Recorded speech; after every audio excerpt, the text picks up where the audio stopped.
Absolutely not. I think ultimately what that means is that Mueller continues the fake narrative that the Democrats have been using for the last 2+ years.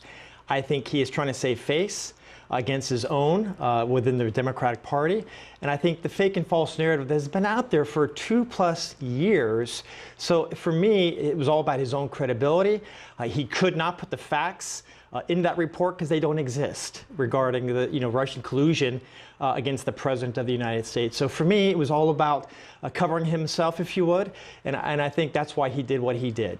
So Barr has said that he will not testify in the House. Why would he testify in the Senate but not with the House? Because of the moves that they did today. I think ultimately, he would not have a problem speaking to the elected officials on the House side. But what they did today is to put in a move, which is not normal, not typical of a committee, to allow basically attorneys to put this gentleman down and to refute his credibility that he's had for so many years. So I don't blame him for not wanting to show up, and he's not obligated to do so.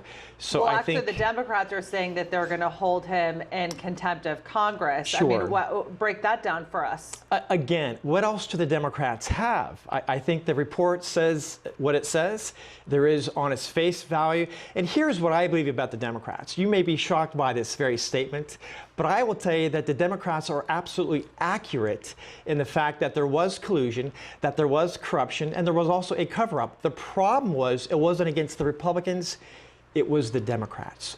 It was they themselves who have been doing this for 2+ years. So I actually applaud the Democrats of this narrative. The problem is they got it wrong. It wasn't the Republicans. It is absolutely the Democrats, based on this whole fake premise that the president and his campaign, to include myself, had any collusion or cooperation with the Russians. It was an outlie cry and a fake, just everything about it was fake and false. Mm-hmm. So to me, that's really what it comes down to, is that they created a false narrative.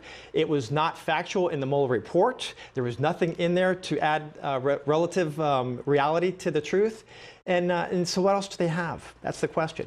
Well, let me just pivot to 2020 for a minute. Please. Because a lot of this, again, kind of plays in both sides it plays into that. How is the Mueller report itself, and I guess what Democrats are now trying to do, saying that the Mueller report is a roadmap for impeachment? Yeah.